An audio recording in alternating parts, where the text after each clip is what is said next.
Hello aspirants, स्वागत है आप सभी का एक बार फिर से केमिस्ट्री की इस धमाकेदार एपिसोड पर, जहां पर हम लोग देखेंगे केमिकल काइनेटिक्स। आज एक नया चैप्टर चालू करने वाले हैं जहां पर हम लोग देखेंगे केमिकल काइनेटिक्स, साइंस का एक reaction, the science of reaction, speed, understand करेंगे हम लोग इसका पूरा कॉन्सेप्ट, देखेंगे क्वेश्चंस किस टाइप से आते हैं। आज बस थोड़ा इंट्रोडक्शन टाइप का वीडियो होगा दोस्तों, और आगे का वीडियो उसमें हम लोग और भी इसका इन डेप्थ कॉन्सेप्ट देखेंगे और साथ ही साथ जेई में आए हुए क्वेश्चंस को करेंगे। तो without any wasting of time चलिए स्टार्ट करते हैं आज का वीडियो। और स्टार्ट करने से पहले आपको बता दूं, अगर आप चैनल पर नए हो तो चैनल को जरूर सब्सक्राइब कीजिएगा, वीडियो पसंद आए तो वीडियो को लाइक कीजिएगा। तो चलिए शुरुआत करते हैं। सबसे पहले हमारे पास है केमिकल काइनेटिक्स। केमिकल काइनेटिक्स होता क्या है दोस्तों? Study of rate of reaction. Study of क्या है ये? Study of rate of reaction is called chemical kinetics. ठीक है, क्या होता है केमिकल काइनेटिक्स? रेट क्या होता है? चलिए आगे देखते हैं। तो सबसे पहले है हमारा रेट ऑफ रिएक्शन। क्या होता है? At molecular level reaction at molecular level क्या होता है? हम लोगों का मॉलिक्यूल है ए, वो बी के साथ इंटरेक्ट हुआ, बी और सी के साथ इंटरेक्ट हुआ, तो वो बनाया हमारे पास ए बी बॉन्ड प्लस सी को अलग कर दिया। वैसे ही ये फर्स्ट रिएक्शन है, वैसे ही सेकंड नंबर में ए बॉन्ड बनाया बी के साथ और सी के साथ, तो वो बनाया ए बी प्लस सी अलग। ये second reaction.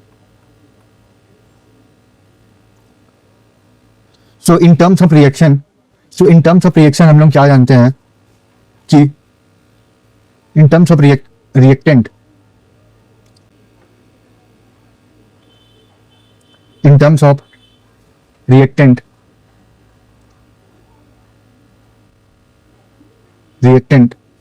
Rate of reaction क्या हो जाएगा?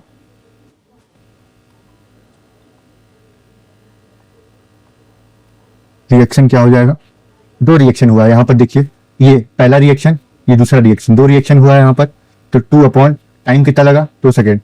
हम लोग एज्यूम करते हैं टाइम 2 सेकेंड का, तो 2 सेकेंड, तो उसको डिवाइड कर देंगे हम लोग और इसका आंसर आएगा हमारे पास 1। तो रेट ऑफ रिएक्शन हम लोग क्या आया? 1 रिएक्शन पर सेकेंड। रेट ऑफ रिएक्शन जो आया हमारे पास 1 रिएक्शन पर सेकेंड आया। सो हम लोग यहां पर लिख सकते हैं क्या कि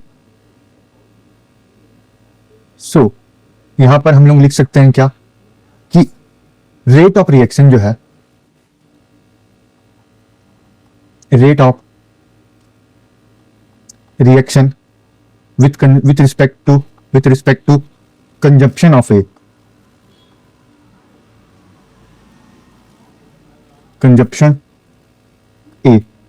क्या हो जाएगा? Molecule of A consume upon time into 1 upon number of molecules of A in one reaction.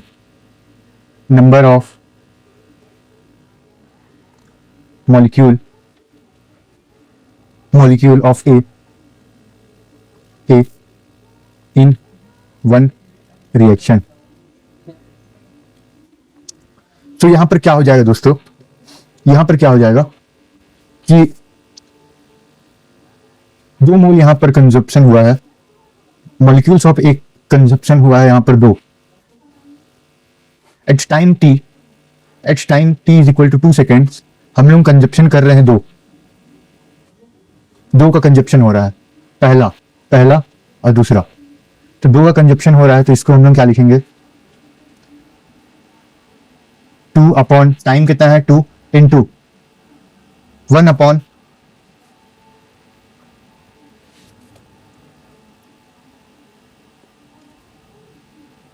एक रिएक्शन में ए का कंजप्शन कितना बार है, एक बार है, तो हम लोग एक लिखेंगे 1/1 ये वाला 1 जो है वो कितना कंजप्शन ए है, एक बार में कितना ए प्रोड्यूस कर रहा है उसको हम लोग लिखेंगे 1। ठीक है, अब वैसे ही हम लोग देखते हैं अगला कि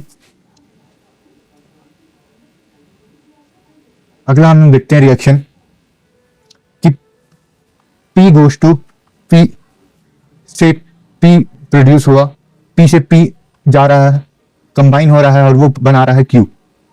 फर्स्ट रिएक्शन और वही चीज P से P बना रहा है Q। Second reaction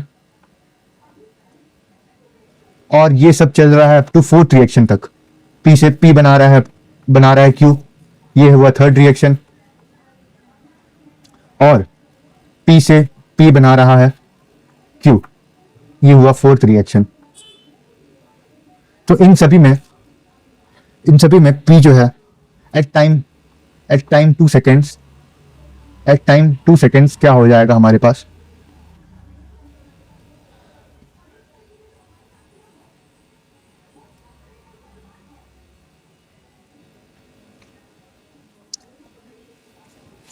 rate of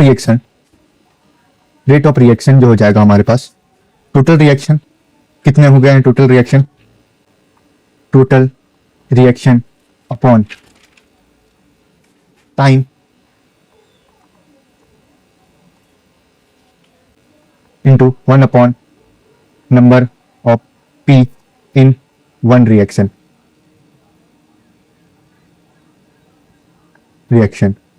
क्या हो जाएगा। तो रेट ऑफ रिएक्शन जो हो जाएगा हमारे पास, कितने रिएक्शन है यहाँ पर, 1 2 3 4 5 6 7 8, तो यहाँ पर 8 रिएक्शन है, तो यहाँ पर लिखेंगे हम 8 अपॉन टाइम कितना लग रहा है 2 seconds into 1 upon number of P in 1 reaction. एक रिएक्शन में हम लोग का कितना P कंज्यूम हो रहा है, 1 2 रिएक्शन 2, तो 1/2 कर देंगे, 1/2 कर देंगे। तो रेट ऑफ रिएक्शन यहाँ पर क्या आएगा आंसर हम लोग का दोस्तों, यहाँ पर आएगा हमारे पास 2।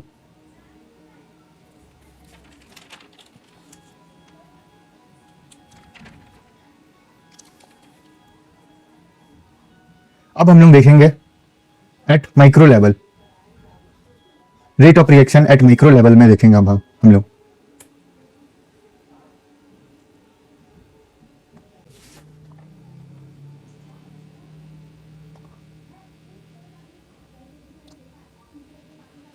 Eight micro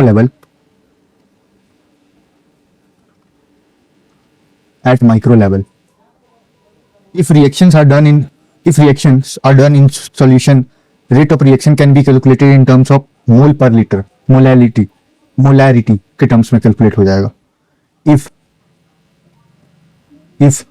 reaction are done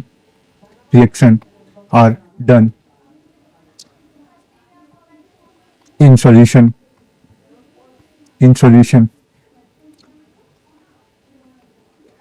rate of reaction जो होगा, rate of reaction can be calculated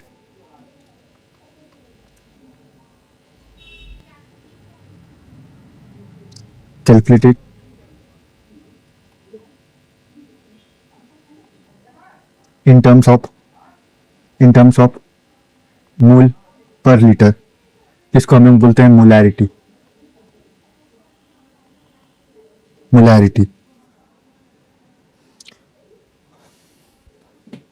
at micro level में हम लोग जब देख रहे हैं, माइक्रो लेवल में क्या हो रहा है दोस्तों कि रेट ऑफ रिएक्शन जो है वो मोल पर लीटर के हिसाब से कैलकुलेट होगा मोल पर लीटर के हिसाब से, ठीक है, जिसको हम लोग बोलते हैं molarity. So rate of reaction जो हो जाएगा, सो ओवरऑल अगर हम लोग देखें तो rate of reaction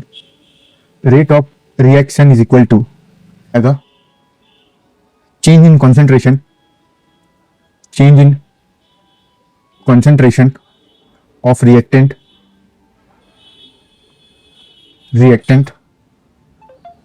change in concentration of reactant upon time into 1 upon स्टोकियोमेट्रिक।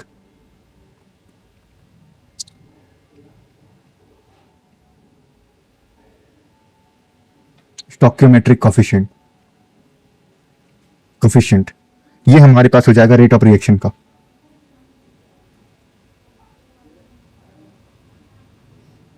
ये क्या हो जाएगा हमारे पास? Rate of reaction.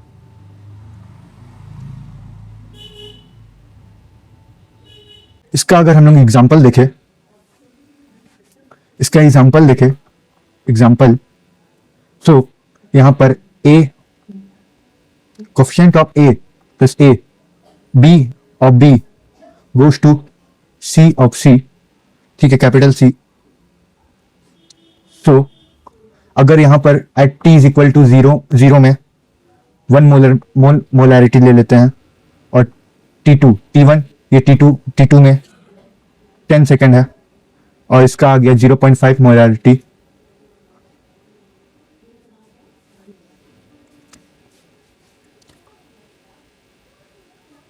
सो जो del A change in concentration of A जो होगा हमारे पास, ये हो जाएगा concentration of A at T2 minus concentration of A at T1। So इसका अगर देखा जाए तो क्या आ रहा है हमारे पास? डेल ए जो हो जाएगा वो हमारे पास हो जाएगा 0.5 माइनस 1। सो ये ओवरऑल आ रहा है हमारे पास माइनस में 0.5। ये नेगेटिव क्वांटिटी डिफाइन कर रहा है। ये जो है हमारे पास नेगेटिव क्वांटिटी डिफाइन कर रहा है। नेगेटिव क्वांटिटी, ये नेगेटिव क्वांटिटी है। अगर ये नेगेटिव क्वांटिटी है तो इसको हम लोग को पॉजिटिव बनाने के लिए यहां पर माइनस ऑफ डेल्टा ए लगाना पड़ेगा हम लोग को। सो यहां पर जो रेट ऑफ रिएक्शन जो आएगा हमारे पास वो आ जाएगा del A minus of del A upon time T into 1 upon A. वैसे ही rate of reaction of B के लिए minus of del B by time T into 1 upon B हो जाएगा। और ये तो हो गया रिएक्टेंट की तरफ, और अगर प्रोडक्ट की तरफ देखा जाए तो ये हमारे पास हो जाएगा क्या? प्लस का del C upon time T into 1 upon C. अगर प्रोडक्ट के साइड में देखा जाए तो ये हमेशा पॉजिटिव रहेगा और रिएक्टेंट की तरफ देखा जाए तो ये हमेशा नेगेटिव रहेगा। तो ये हो गया हमारे पास रेट ऑफ रिएक्शन का rate of reaction. Why do some reaction happens faster than other? क्यों ऐसा होता है? फास्ट रिएक्शन आप लोगों ने देखा होगा कि जैसे ही हम लोग सोडियम को पानी में डालते हैं तो वो रिएक्ट करता है तुरंत से, और वो या तो ज्यादा मात्रा में होगा तो वो ब्लास्ट कर देगा, या तो वो रिएक्ट करेगा और वो पूरा रिएक्ट करते रहता है और वो खत्म हो जाएगा। बर्निंग हो गया हमारे पास, एक्सप्लोइंग हो गया। और दूसरा होता है हमारे पास, एक तो हो गया हमारे पास फास्ट रिएक्शन, दूसरा हो गया हमारे पास स्लो रिएक्शन। स्लो रिएक्शन में क्या हो जाता है कि रस्टिंग ऑफ आयरन, आप लोग देखे होंगे कि लोहा में जंग लगता है, वो जल्दी नहीं लगता है, धीरे धीरे लगता है, धीरे धीरे जो है वो रेस्टिंग होते रहता है और वो सड़ना चालू करता है। और डाइजेशन भी यहाँ पर है एक जो स्लो प्रोसेस है। अगर हम लोग ज्यादा खाना खाए तो उसका डाइजेशन में कम असर होता है, डाइजेशन कम होता है, जल्दी नहीं हो पाता है डाइजेशन। और यही है। So what is chemical kinetics? Chemical kinetics होता क्या है? Chemical kinetics is a branch of chemistry that study the rate of chemical reaction and the factor that affect the rate. यानी कि ऑल ओवर अगर बोला जाए तो study of rate of reaction is called chemical kinetics. Study of rate of reaction, change in concentration upon time, जो अभी हम लोग ने देखा है वही है रेट ऑफ रिएक्शन। ठीक है, एट माइक्रो लेवल ने हम लोग देख लिए, एट माइक्रो लेवल, एट ये लेवल।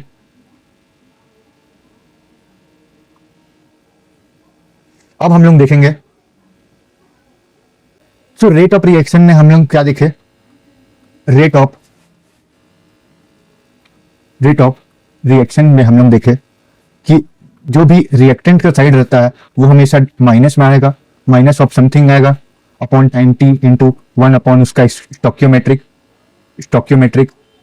और अगर प्रोडक्ट में आया, अगर वो प्रोडक्ट साइड हमें है तो वो हम लोग का आएगा sum del T concentration upon del T into 1 upon stoichiometric, और ये आएगा हमेशा पॉजिटिव में। ठीक है, तो अभी एक क्वेश्चन है कि फॉर रिएक्शन CO गैस जो है plus NO2 goes to CO2 gas plus NO gas. So at time 2 second या फिर चलिए 1 सेकेंड ही ले लेते हैं, तो इसका बताइए स्टोक्योमेट्रिक, इसका रेट ऑफ रिएक्शन क्या हो जाएगा। टाइमिंग जो है सॉल्व कीजिए। तो उम्मीद है आप लोगों ने सॉल्व कर लिया होगा। तो यहाँ पर जो रेट ऑफ रिएक्शन जो है हमारे पास, रेट ऑफ रिएक्शन जो हमारे पास आया वो है concentration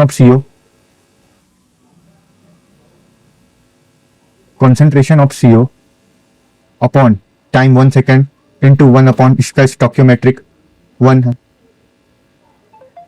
is equal to concentration of NO2 upon time 1 into 1 upon इसका स्टोक्योमेट्रिक, और साथ ही साथ में ये रिएक्टेंट है तो माइनस लगेगा, इज इक्वल टू इसका कॉन्सेंट्रेशन CO2 का कॉन्सेंट्रेशन अपॉन 1 इंटू इसका स्टोक्योमेट्रिक। अब ये प्रोडक्ट साइड में है तो प्लस लगेगा, इज इक्वल टू NO का कॉन्सेंट्रेशन अपॉन 1 इंटू 1 अपॉन इसका स्टोक्योमेट्रिक। अब ये प्रोडक्ट साइड में है इसके लिए 1 लगेगा, प्लस लगेगा। तो ये था हमारे पास रेट ऑफ रिएक्शन, इसका हो गया हमारे पास। नोट करिए, rate of reaction can be change with time, ये टाइम के साथ चेंज होता है, रेट ऑफ रिएक्शन टाइम के साथ चेंज हो जाता है। Instantaneous rate of reaction at a particular second. तो ये जो दोस्तों हम लोग ने देखा रेट ऑफ रिएक्शन ये जो है, जो कि आया है minus of A by del A by del T is equal to, अगर इसको थोड़ा मिटाता हूं मैं, थोड़ा इसको मिटाता हूं और इसको सुधार के इसको सुधारा जाए और इसका चेंज करके पेन ले। इसका हम लोग ने देखे, अगर एक एग्जांपल ले, reaction A goes to B of B, तो इसका इंस्टेंटेनियस रेट ऑफ रिएक्शन क्या आ जाएगा।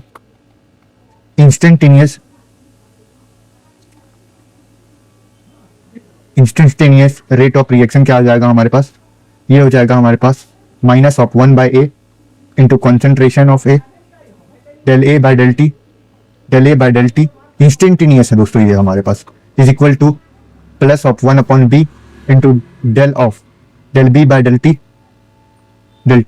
ये हो जाएगा हमारे पास इंस्टेंटेनियस रेट ऑफ रिएक्शन।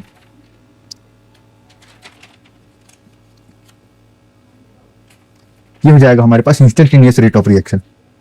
अब अगला हम लोग देखेंगे रेट लॉ क्या होता है दोस्तों, यहां पर हम लोग देखेंगे अपना rate law in terms of reaction only. Rate law क्या होता है, सो रेट लॉ क्या होता है, इसको मैं थोड़ा सा और सुधार लेता हूं, ब्लैक से करूंगा इरेजर।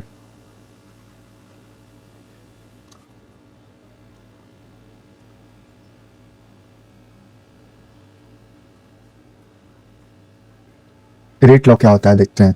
ऐसा रेट लॉ क्या होता है, रेट लॉ ऐसा चीज होता है जो कि केवल रिएक्टेंट में डिपेंड करे, directly proportional to reactant only.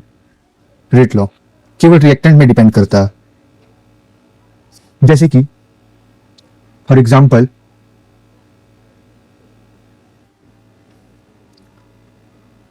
Rate law क्या होता है, जो कि in terms of reactant only.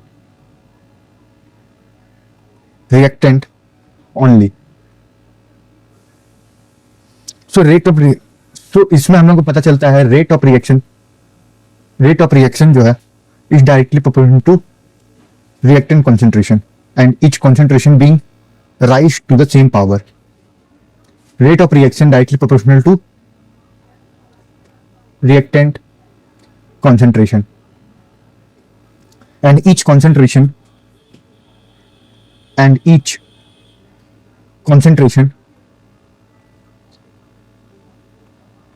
being raised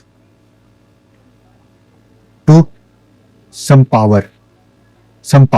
क्या होता है ये अभी हम लोग देखते हैं। चलिए मान के चलिए कि A है, वो B से रिएक्ट किया, बनाया, AB प्लस C अकेला हो गया, ठीक है, ये हो गया।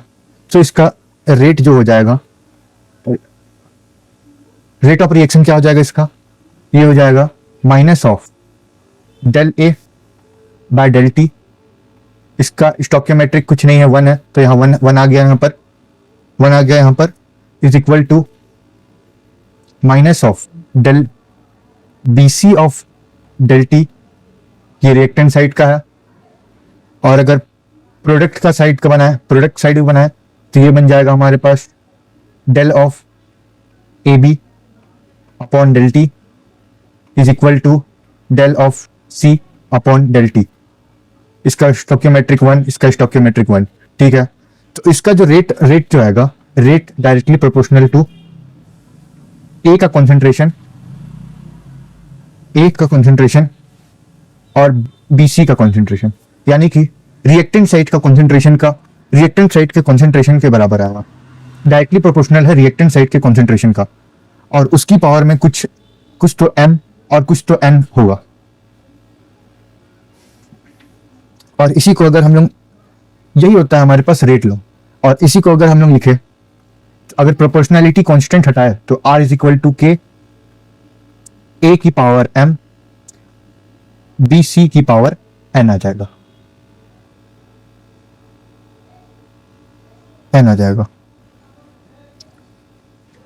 जहां पर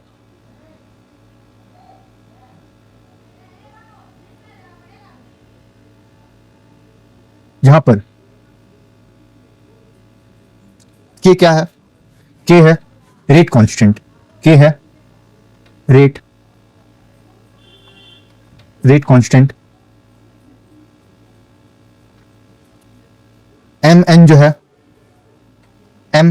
N जो है वो है order with respect to A and B respectively.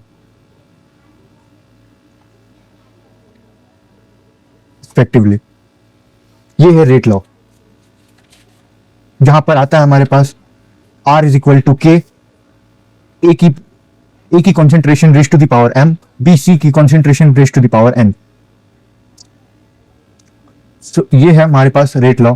इसी से बहुत सारे क्वेश्चन बनते हैं दोस्तों, जहां पर रेट कांस्टेंट दे रखा होगा तो रिएक्शन रेट लॉ पूछा रहेगा, और सबका कॉन्सेंट्रेशन दिया रहेगा तो ऑर्डर पूछा रहेगा कहीं में।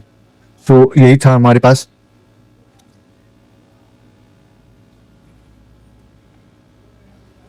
चलिए आपको ये क्वेश्चन है, इसका क्वेश्चन का आंसर बताइए। आप लोग वीडियो को पॉज कर लीजिए और क्वेश्चन का आंसर लीजिए जल्दी। आई होप आपने कर दिया होगा। तो इसमें क्या बोला गया है, for the reaction 2A plus B goes to 3C plus D, which of the following does not express the reaction rate? कौन सा ऐसा है जो कि ये एक्सप्रेस नहीं कर रहा। तो हम लोग जानते हैं कि अभी हम लोग ने देखा rate of reaction is equal to minus of 1/2 हो जाएगा del A by del T is equal to minus of del B by del T is equal to, ये तो हो गया रिएक्टेंट साइड। अब प्रोडक्ट साइड में क्या हो जाएगा, प्लस में हो जाएगा 1/3 del C by del T is equal to 1/1 del D by del T। तो इसमें से कौन सा गलत है देखते हैं। तो यहां पर देखा जाएगा, यहां पर सब मैच खा रहा है दोस्तों, मैच कर रहा है, सब में है, ये हो जाएगा, ये है, ये है, सही है। तो इसमें से ये जो है ये गलत है, तो ये हमारे पास आंसर आ जाएगा। अगला देखते हैं हम लोग दोस्तों, factors affecting rate of reaction. Factors क्या क्या में डिपेंड करता है? टेम्परेचर में डिपेंड करता है, टेम्परेचर में डिपेंड करेगा, ठीक है। ये जो है हमारे पास टेम्परेचर में डिपेंड करता है। टेम्परेचर बढ़ाएंगे तो रेट बढ़ेगा, यानी कि rate directly proportional to temperature. Rate concentration पे डिपेंड करता है, rate directly proportional to concentration. और पर रेट जो है inversely proportional to activation energy. Activation energy क्या होता है दोस्तों? एक्टिवेशन एनर्जी ये होता है, उसका आगे हम लोग आगे चैप्टर्स में देखेंगे, पर अभी के लिए बस एक ये फैक्टर्स याद रखिए कि जो रेट ऑफ रिएक्शन जो है वो इनवर्सली प्रोपोर्शनल टू होता है एक्टिवेशन एनर्जी के। रेट जो होगा वो इनवर्सली प्रोपोर्शनल टू हो जाएगा एक्टिवेशन एनर्जी के, और रेट जो हो जाएगा वो डायरेक्टली प्रोपोर्शनल टू हो जाएगा सरफेस एरिया के। सरफेस एरिया जितना बढ़ाएंगे तो रेट ऑफ रिएक्शन उतना बढ़ेगा, रेट ऑफ रिएक्शन उतना बढ़ेगा, ठीक है, सरफेस एरिया बढ़ाएंगे तो। अभी हम लोग देखा जब ए बी से रिएक्ट करता है तो बनाता है हमारे पास कुछ प्रोडक्ट ए बी, तो उसका जो रेट जो होगा हमारे पास वो हमेशा रिएक्टेंट में डिपेंड करेगा, रिएक्टेंट साइड में डिपेंड करेगा। तो रेट इज इक्वल टू के of A, concentration of A raised to the power m into concentration of B raised to the power n। ये m and n जो है वो हो जाएगा हमारे पास order of the reaction with respect to A and B। और आगे हम लोग देखेंगे ओवरऑल ऑर्डर जो अगर बोला जाए ऑर्डर ऑफ रिएक्शन, इसका बोला जाए कि अगर ऑर्डर ऑफ रिएक्शन क्या हो जाएगा हमारे पास, तो ऑर्डर ऑफ रिएक्शन हो जाएगा हमारे पास m प्लस n। तो आज का लेक्चर यहीं पर था, यहीं तक था दोस्तों। आज इंट्रोडक्शन लेक्चर था, आज का लेक्चर यहीं पर था, यहीं पर था, इतना ही तक था। यहीं पर कहीं मैं आपसे इजाजत लेता हूं। मिलते हैं अगले लेक्चर में जहां पर हम लोग सीखेंगे first order reaction, zero order reaction, half life क्या होता है, और भी अलग अलग कॉन्सेप्ट देखेंगे। और मैं आपको बताऊं कि अगर आपने अभी तक हमारे चैनल को सब्सक्राइब नहीं किया है तो सब्सक्राइब कर दे, और चैनल पर नए हो चैनल को सब्सक्राइब करे, वीडियो पसंद आए तो वीडियो को लाइक करे। तब तक के लिए मैं आपसे इजाजत लेता हूं। बाय बाय, एंड सबसे जरूरी enjoy your time. Bye bye.